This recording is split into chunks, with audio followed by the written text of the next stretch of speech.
Bonjour, bienvenue sur le salon Studirama Grande École. Je reçois Véronique Bonnet, directrice générale de l'ESME Sudria.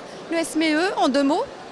Alors l'ESME, c'est une grande école d'ingénieurs qui existe depuis 1905, qui est habilitée par la CTI depuis 1936 et qui forme des ingénieurs généralistes autour de 4 grands domaines de spécialisation que sont l'énergie, les réseaux de télécommunications, l'électronique et les systèmes embarqués et l'informatique.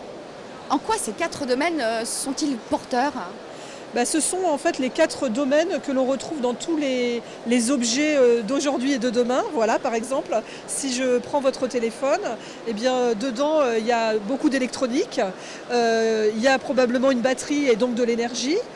J'espère pour vous qu'il communique avec un certain nombre de réseaux, le 4G, le Wi-Fi. Et puis évidemment il y a des programmes, il y a des applications mobiles. Et donc ce sont tous ces domaines-là qu'on retrouve dans tous les objets de demain. Dans les robots, dans les objets connectés, il y a des applications dans le biomédical. Donc en fait, on n'a pas un domaine de spécialisation, mais on forme à tous les domaines autour de ces 4 technologies. Vous avez également des parcours de spécialisation en fin de cursus. Après ces spécialisations, quels sont-ils? Alors en fait, on va proposer à nos étudiants, puisqu'ils vont rester 5 ans dans l'école, donc de petit à petit construire leur propre parcours. Et pour les aider dans ces choix, dès la première année, on va leur proposer de choisir entre 3 parcours pour leur permettre d'approfondir un domaine. Le premier, c'est la technologie et l'innovation, parce que souvent c'est pour ça qu'on choisit une école d'ingénieur.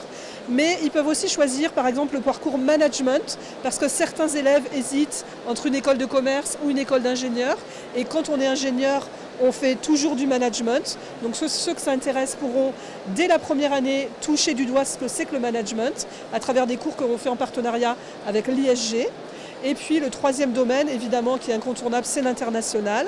Donc les étudiants qui ont envie d'approfondir leur niveau d'anglais, qui ont déjà un bon niveau d'anglais et qui veulent l'entretenir, qui envisagent une carrière à l'international, peuvent choisir un parcours international dès la première année des études. Véronique Bonnet, merci.